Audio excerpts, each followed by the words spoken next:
Hi guys, meron tayong quick videos about ito sa ating visa application dyan sa atin sa Pilipinas. Kung totoo daw ba na yung visa dyan sa Pilipinas is randomly na.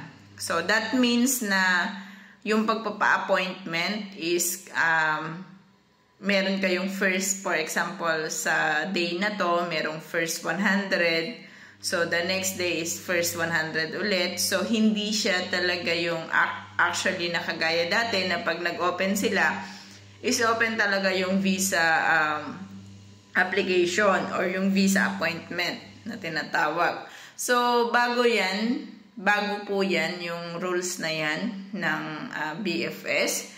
It's possible dahil marami na rin kasi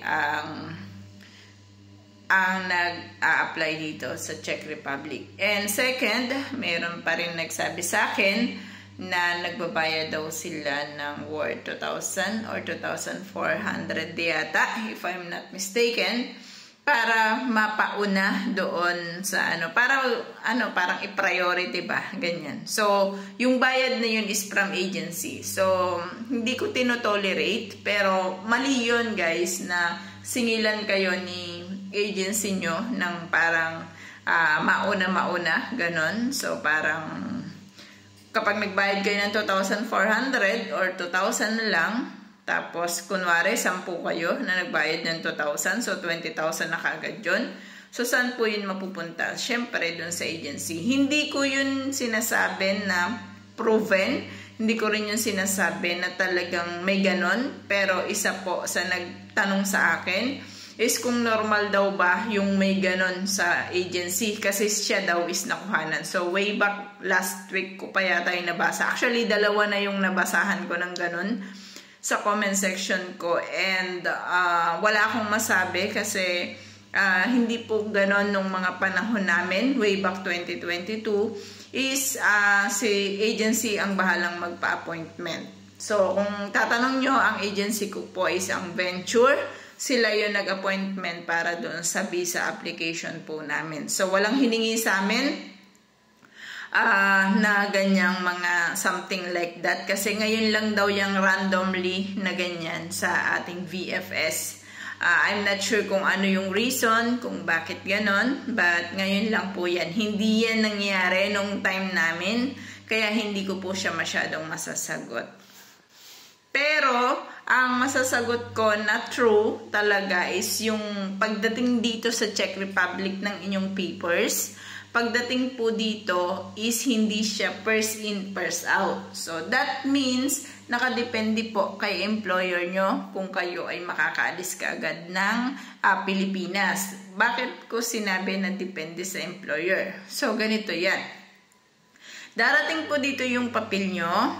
So, yan ay i-clarify ng ating mga ministry dito sa Czech Republic. So, titingnan nila kung legit lahat yung mga papers na binasa nyo, lahat-lahat po, titingnan nila yan.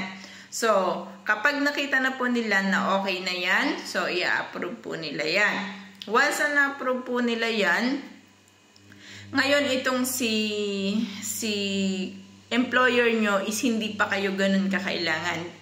It means, for example, nagpa-hire sila sa HR nila ng mga tao, for example, is hire ka ng 20 katao, kailangan ko yan ng August. Ngayon, etong si ministry kunwari is May pa lang or June, na-approve na yung inyong mga visa.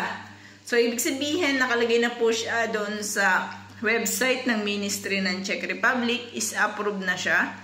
Pero, bakit hindi pa agad kayo pupunta dito sa Czech Republic? It's because of the employer kasi hindi pa po yun yung time na para kunin nila kayo at papuntahin dito sa Czech Republic. Bakit ko to sinasabi? Guys, may mga nagtanong na sa akin na ito. Kapag daw ba na-aprobahan ang kanilang visa, for example is November, makaka-flight ba sila ng December agad-agad? Or for example, na-approve ang visa nila by January, makaka-flight ba agad sila the next month ng January? So, ibig sabihin is either January katapusan or February, kung makaka-flight daw ba agad sila.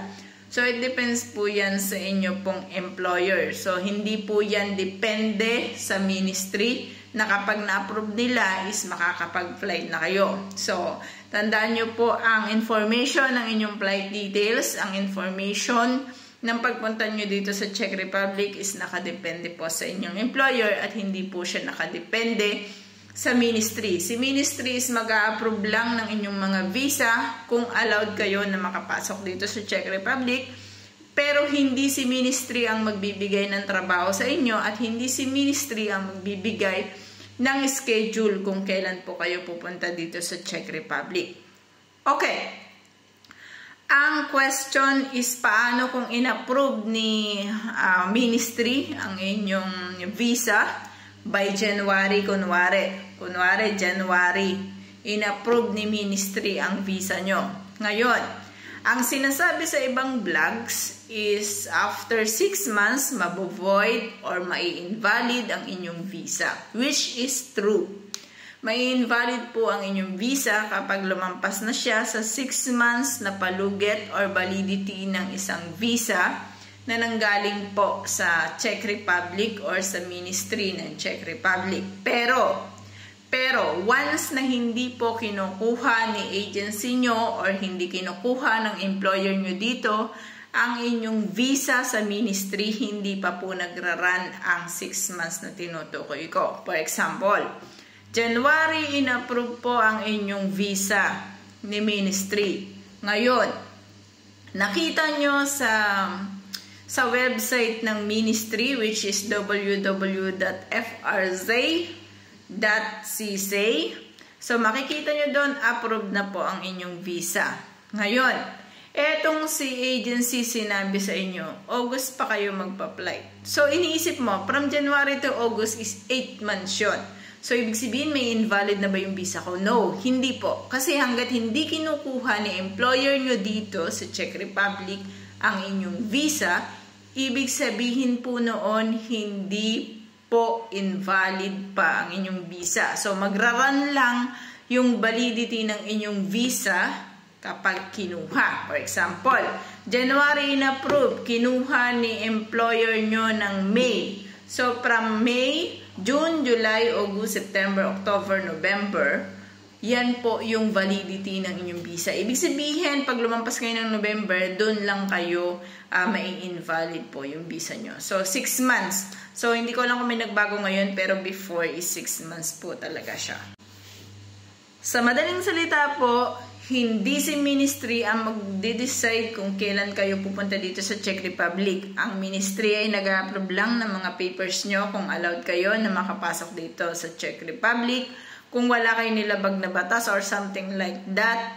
Pero kung smooth kayo, so approve po yan. Approve ng ating ministry ng Czech Republic. So, hintayin nyo ang information sa inyong mga employer, sa inyong agency na humahawak dyan sa inyo sa Pilipinas, kung kailan po ang inyong flight. Kasi sila ang magbibigay nun dahil sila ang may hawak sa employer nyo dito. So, ibig sabihin sila po yung middleman.